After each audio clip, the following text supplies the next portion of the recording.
राधे राधे। हमारा सेशन चल रहा था राजस्थान की जलवायु प्रदेशों के बारे में।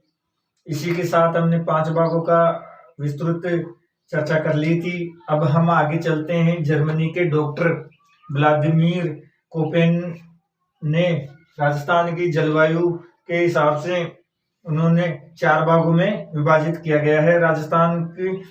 तो उनके अनुसार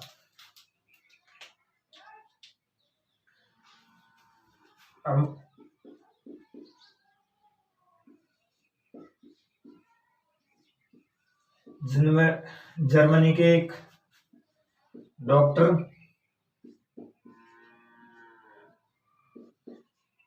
व्लादिमीर कोपेन,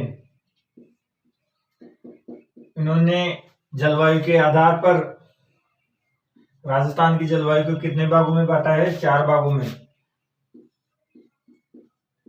राजस्थान की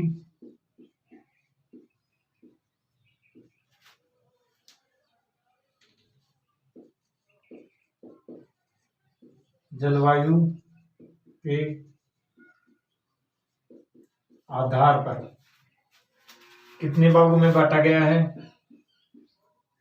4 भागों में बांटा।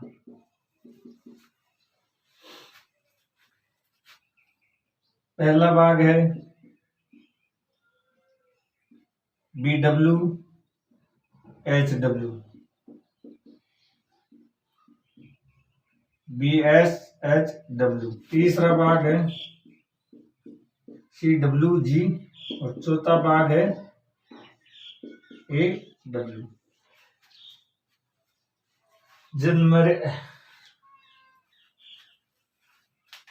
जर्मनी के डॉक्टर व्लादिमीर कोपेन ने राजस्थान की जलवायु के आधार पर 4 भागों में बांटा है राजस्थान की जलवायु को। तो पहला है BWHW, जिसे मरुस्थलीय सूक्ष्म मरुस्थलीय प्रदेश कहा जाता है। BSW जो आर्द्र सूक्ष्म जलवायु बोलते हैं इसको, और CWG को अति आर्द्र जलवायु, और AW को अति आर्द्र जलवायु प्रदेश के बारे में इन्होंने व्यक्त किया गया है।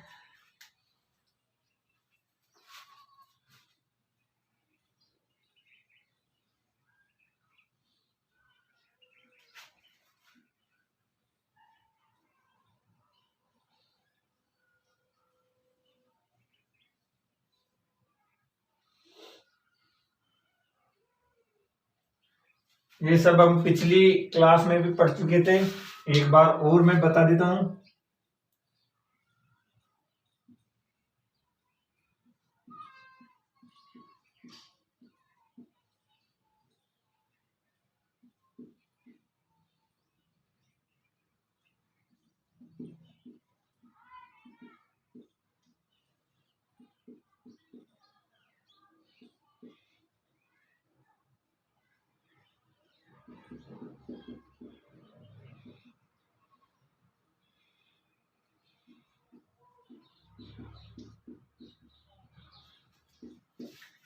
ये क्षेत्र तो किस में आता है? BWHW के अंदर। ये क्षेत्र तो BWHW के अंतर्गत आता है। इसी के साथ में आगे आता है हमारा जो बाकी के जो जिले हैं वो BSWS में आएंगे। वो कौन कौन से हैं वो आगे हम पढ़ेंगे, पहले हम इसके बारे में जान लेते हैं। तो फर्स्ट हमारे पास में है BWHW। तो इसको क्या बोलते हैं? उष्ण कटिबंधीय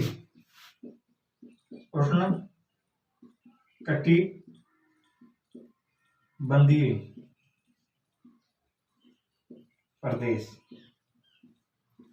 इसको इस नाम से भी जाना जाता है। साथ ही इसको उष्ण मरुस्थलीय प्रदेश के नाम से भी जाना जाता है। बाकी यहाँ पर जो जिले हैं जिले मैंने यहाँ पर लिखी थी हनुमानगढ़, श्री गंगानगर, फिर आ जाता है बीकानेर, फिर आ जाता है जोधपुर, फिर आ जाता है जैसलमेर।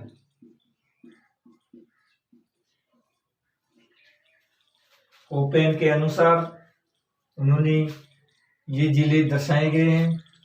इन जिलों में BW SW के नाम दिया गया है। साथ ही यहाँ पर तापमान की बात करें तो गर्मियों में यहाँ का तापमान बहुत अधिक रहता है।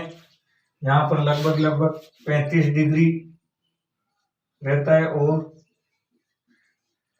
सर्दियों में या शीतकालीन में यहाँ पर 12 से 18 डिग्री सेल्सियस रहता है।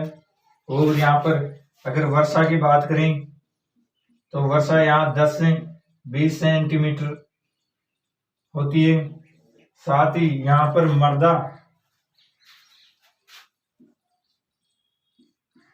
मर्दा की बात करें तो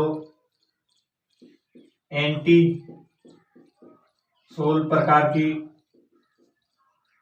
मर्दा पाई जाती है। साथ ही यहाँ पर वनस्पति की बात करें,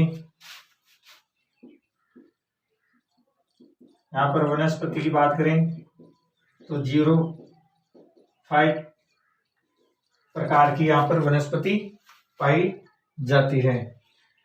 तो BW SW में तो इतना ही है। आगे हम दूसरा पॉइंट लेते हैं, BSWS। एक बार मैं फिर आपको बता देता हूं, जर्मनी के एक महाराज थे डॉक्टर व्लादिमीर कोपेन, जिन्होंने राजस्थान की जलवायु के आधार पर कितने भागों में, 4 भागों में विभाजित किया, और इन चारों को क्या क्या अलग अलग प्रदेश दे दिए। ये मानव कहानी के हिसाब से कि जर्मनी के एक महाराज थे डॉक्टर व्लादिमीर कोपेन, जिन्होंने राजस्थान के 4 हिस्से कर दिए, अपने 4 पुत्रों को दे दिया, जिसमें पहला पुत्र BW SW था, जिन्होंने ये 4 प्रदेश संभला दिए कि इसमें आप जानो, आपका काम जाने। जिसमें पहला हनुमानगढ़, श्री गंगानगर, बीकानेर, जोधपुर और जैसलमेर के हिसाब से इन्होंने दे दिया। और चलो ये बड़ा था, इसलिए इसने क्या किया कि मैं मरुस्थलीय प्रदेश संभाल लेता हूँ। दूसरा सेकंड बेटा था BSWS, तो इन्होंने क्या किया, इन्होंने उससे कम वर्षा वाला क्षेत्र चुन लिया, यानी कि जहां पर कम मरुस्थलीय था। फिर उससे तीसरा बेटा था CWG, तो उन्होंने क्या किया, उन्होंने कम वर्षा यानी कि जो अरावली पर्वतमाला के निचली श्रेणी का है वो प्रदेश इसने ले लिए।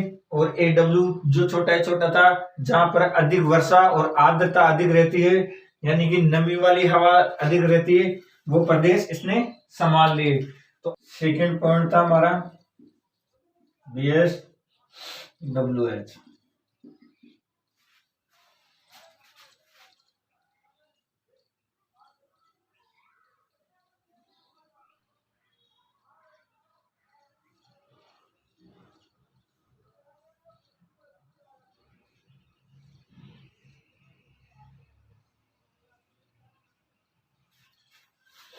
ये हमारा राजस्थान का नक्शा है। इसी के साथ अगला हम पॉइंट लेते हैं कि BWS का मतलब होता है जो आर्द्र शुष्क जलवायु, आर्द्र शुष्क जलवायु प्रदेश। तो कोपेन महाराज के अनुसार शुष्क जलवायु प्रदेश आर्द्र शुष्क जलवायु प्रदेश में विभक्त किया गया है। इसमें कौन कौन से जिले आते हैं वो भी हम चर्चा कर लेते हैं, और इसी को स्टेपी प्रकार की जलवायु भी कहते हैं। ये भी थोड़ा पॉइंट नोट कर लीजिए, क्योंकि एग्जाम में ये पूछ लेता है कि स्टेपी प्रकार की कौन सी जलवायु है कोपेन के अनुसार, तो BSWS आ जाएगा इसमें। और इसमें कौन कौन से जिले हैं, तो जिले के बारे में भी हम चर्चा कर लेते हैं। तो हमारा यहाँ आ जाता है बाड़मेर, फिर आ जाता है जालोर, फिर आ जाता है चूरू, फिर आ जाता है नागौर, फिर आ जाता है झुंझुनू, फिर आ जाता है सीकर, फिर आ जाता है चूरू और जैसलमेर। जैसलमेर का कौन सा हिस्सा, पश्चिमी भाग, ये इस क्षेत्र में आते हैं। तो पहला जिला आ जाता है चूरू, फिर आ जाता है सीकर, फिर आ जाता है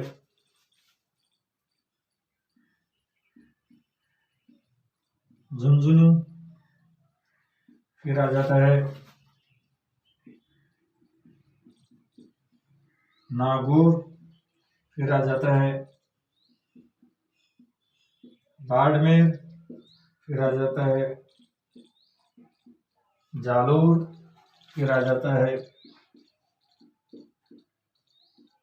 जोधपुर, और फिर आ जाता है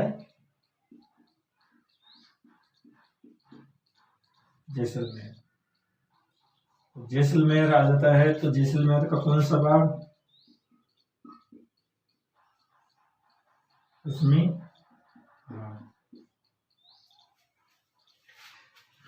ये हमारे पास में जिले हैं। अब हम तापमान की बात करें, तो यहाँ पर तापमान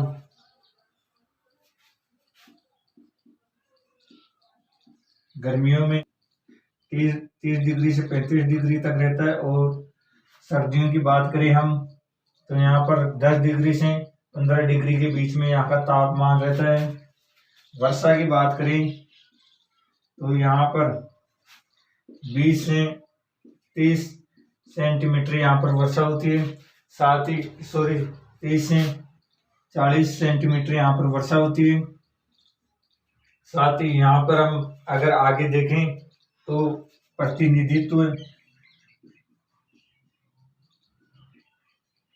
प्रतिनिधित्व जिला कौन सा रहता है इसमें, तो नागौर आ जाता है। यहाँ पर अगर आगे हम देखें तो मर्दा तो एरिडीसोल प्रकार की यहाँ पर मर्दा पाई जाती है। साथ ही यहाँ पर वनस्पति की बात करें, यहाँ पर वनस्पति तो स्टेपी प्रकार की वनस्पति पाई जाती है, और यहाँ पर कैसे प्रकार की घास पाई जाती है, और कांटेदार झाड़ियां व घास के मैदान पाए जाते हैं। तो ये हमारा दूसरा पॉइंट हो गया। साथ ही आगे हम चलते हैं तीसरे पॉइंट में। एक बार मैं आपको बता देता हूँ, BWSW का मतलब होता है कि अर्ध शुष्क जलवायु। कोपेन ने ये दूसरा पॉइंट बनाया था। और साथ ही स्टेपी प्रकार की जलवायु भी पाई जाती है कहा जाता है। और इसमें जिले चूरू, सीकर, झुंझुनू, नागौर, बाड़मेर, जालोर, जोधपुर, जैसलमेर पश्चिमी भाग आता है। जैसलमेर का तापमान यहाँ गर्मियों में 30 से 35 डिग्री और सर्दियों में 10 से 15 डिग्री तक रहता है। वर्षा की बात करें तो 20 से 40 सेंटीग्रेड यहाँ पर वर्षा होती है। प्रतिनिधित्व कौन सा जिला करता है, यहाँ पर नागौर नागौर में ये पूर्णतः जलवायु पाई जाती है। साथ ही मर्दा की बात करें तो एरिडीसोल यहाँ प्रकार की मृदा पाई जाती है। साथ ही वनस्पति की तो स्टेपी प्रकार की वनस्पति पाई जाती है जो जिसमें कांटेदार झाड़ियां व घास के मैदान। तीसरा पॉइंट हमारे पास में CW जी, ये तीसरा बेटा आ गया। तीसरा बेटा को कौन सा क्षेत्र मिला जो हम देख लेते हैं एक बार।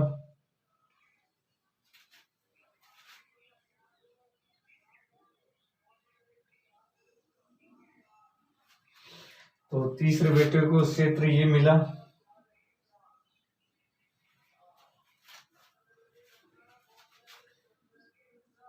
इसको क्या बोलते हैं, शुष्क शीत। GW को शुष्क शीत या उप आर्द्र जलवायु प्रदेश के नाम से भी जाना जाता है। साथ ही इसमें जिले, वर्षा, तापमान, मृदा और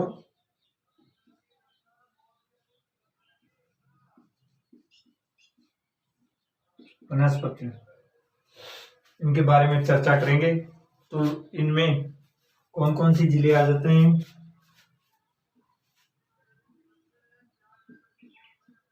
करौली, भरतपुर, जयपुर, दौसा, टोंक, अलवर, सवाई माधोपुर,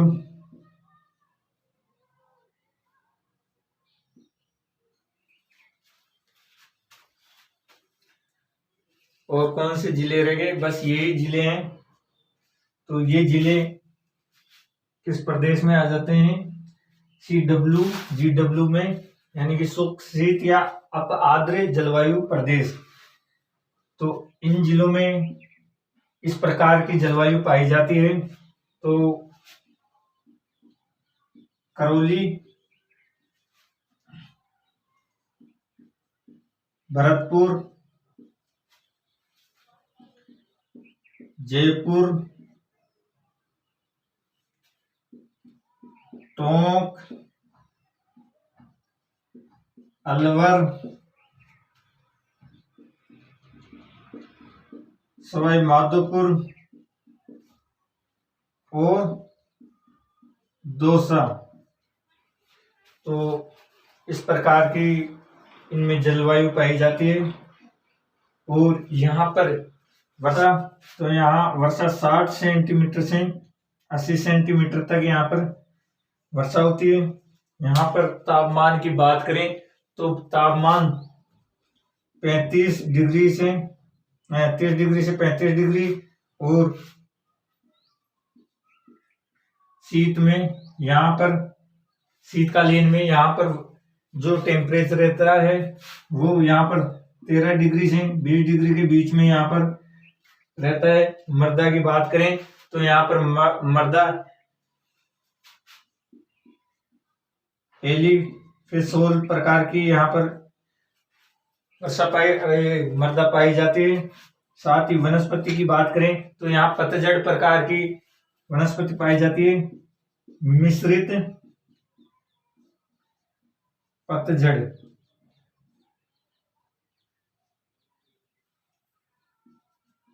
प्रकार की यहाँ पर पाई जाती है।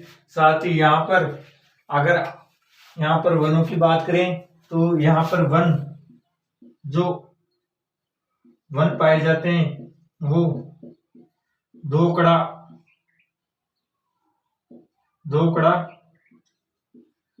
प्रकार के पाए जाते हैं। इस प्रकार के दोकड़ा प्रकार के यहाँ पर पाए जाते हैं। और कोपेन के अनुसार एक ये मोस्ट इम्पोर्टेंट है कि जो कोपेन के अनुसार सबसे बड़ा जलवायु प्रदेश है। यानी कि ये राजस्थान में जलवायु प्रदेश है। तो इसमें इतना ही। एक बार एक नजर और डाल लेते हैं। CWGW का मतलब होता है शुष्क शीत या उपाद्र जलवायु प्रदेश। इसमें जिले करौली, भरतपुर, जयपुर, टोंक, अलवर, सवाई माधोपुर, दौसा है। और साथ ही वर्षा की बात करें तो यहाँ पर 60 सेंटीमीटर से 80 सेंटीमीटर वर्षा होती है। और तापमान गर्मियों में 30 डिग्री से 35 डिग्री और शीत में 13 से 20 डिग्री होती है। मृदा की बात करें तो यहाँ एल्पी सोल प्रकार की मृदा पाई जाती है। वनस्पति की बात करें तो मिश्रित पतझड़ प्रकार की यहाँ पर वनस्पति पाई जाती है। और साथ ही वनों की बात करें तो ढोकड़ा प्रकार के यहाँ पर वन पाए जाते हैं। और मोस्ट इम्पोर्टेंट ये है कि कोपेन के अनुसार सबसे बड़ा राजस्थान में जलवायु प्रदेश है। परीक्षा में वो पूछ लेता है भाई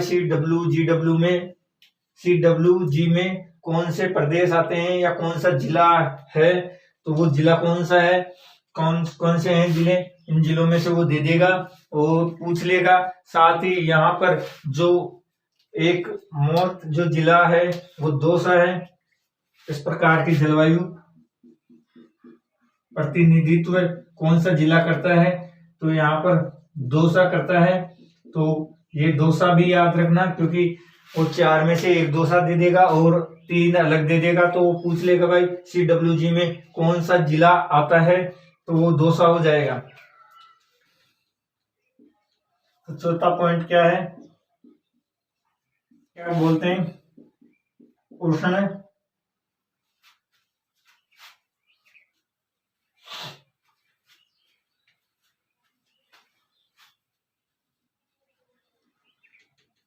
AW को क्या बोलते हैं हम, उष्ण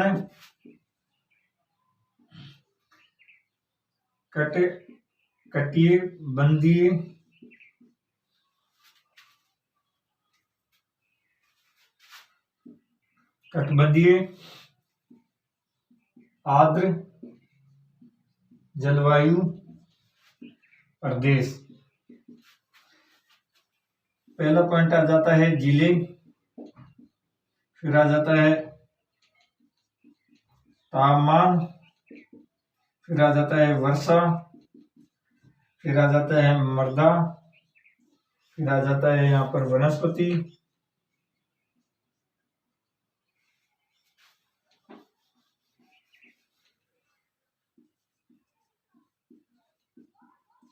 और यहाँ पर आ जाता है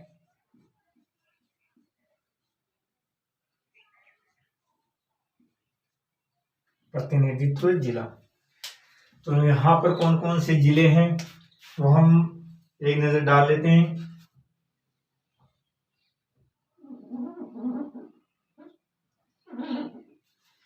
तो पहला हमारे पास में आ जाता है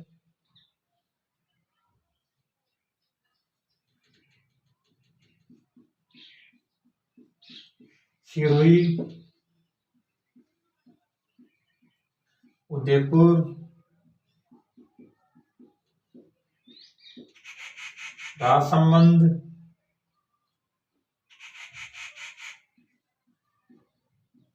चित्तौड़गढ़,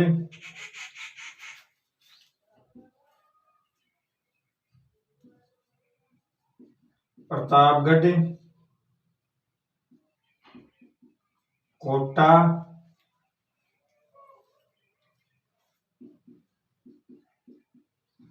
चित्तौड़गढ़,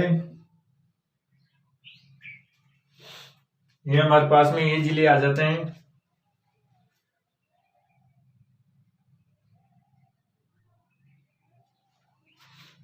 फिर आ जाता है बांसवाड़ा,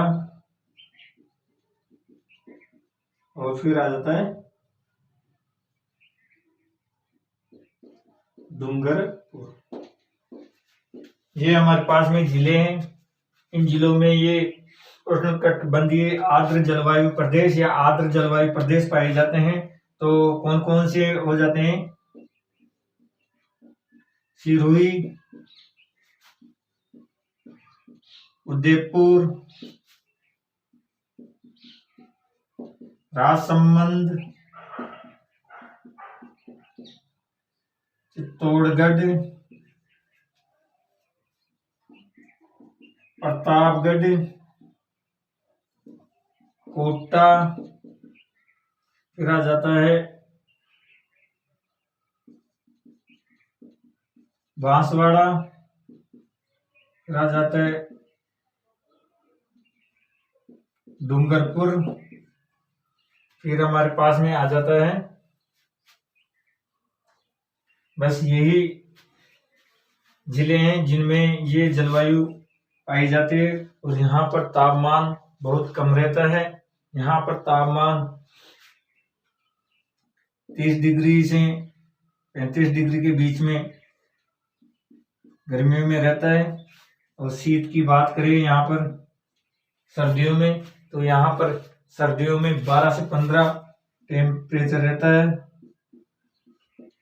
और यहाँ पर वर्षा की बात करें तो 80 से 100 सेंटीमीटर यहाँ पर वर्षा होती है। मृदा की बात करें तो यहाँ पर मृदा लाल, लोमी, मध्यम काली प्रकार की होती है। लाल, लोमी, मध्यम काली प्रकार की होती है। और साथ ही यहाँ पर वनस्पति की बात करें तो सवाना प्रकार की यहाँ पर वनस्पति पाई जाती है। साथ ही प्रतिनिधित्व जिला कौन सा हो जाता है? प्रतापगढ़। प्रतापगढ़ यहाँ पर यहाँ पर प्रतिनिधित्व वाला जिला बांसवाड़ा हो जाता है। बांसवाड़ा यानी कि वो पूछ लेता है कि आर्द्र जलवायु प्रदेश वाला कौन सा जिला है, तो बांसवाड़ा आ जाएगा। एक नजर और डाल लेते हैं। चौथा 4 प्रकार के थे, तो चौथा प्रकार का आ जाता है भाई उष्णकटिबंधीय आर्द्र जलवायु प्रदेश। जो जिले हैं वो जिले सिरोही, उदयपुर, राजसमंद, चित्तौड़गढ़, प्रतापगढ़, कोटा, बांसवाड़ा, डूंगरपुर आ जाता है। तापमान की बात करें तो 30 से 35 और शीतकाल में 12 से 15 सेंटीग्रेड होता है। और वर्षा की बात करें तो 80 से 100 सेंटीमीटर यहाँ पर वर्षा होती है। मृदा की बात करें तो लाल, लोमी, मध्यम काली प्रकार की मृदा पाई जाती है। और वनस्पति की बात करें तो समाना प्रकार की वनस्पति पाई जाती है। और प्रतिनिधित्व तो कौन सा जिला करता है? बांसवाड़ा। ये पिछली वीडियो में भी पढ़े थे और अब हम इसमें भी पढ़ लिए तो एक बार, क्योंकि इसमें से एक सवाल परीक्षा में पूछा जाता है कोपेन के बारे में। और कोपेन ने कितने भागों में विभाजित किया गया है। और अभी पिछली भर्ती थी वनपाल की, उसमें भी इसी में से कोपेन के बारे में पूछा गया था। तो ये हर एग्जाम में आता है, तो एक बार इसे जरूर देखें। और वीडियो अच्छा लगे तो शेयर और कमेंट जरूर करें और चैनल को सब्सक्राइब करें।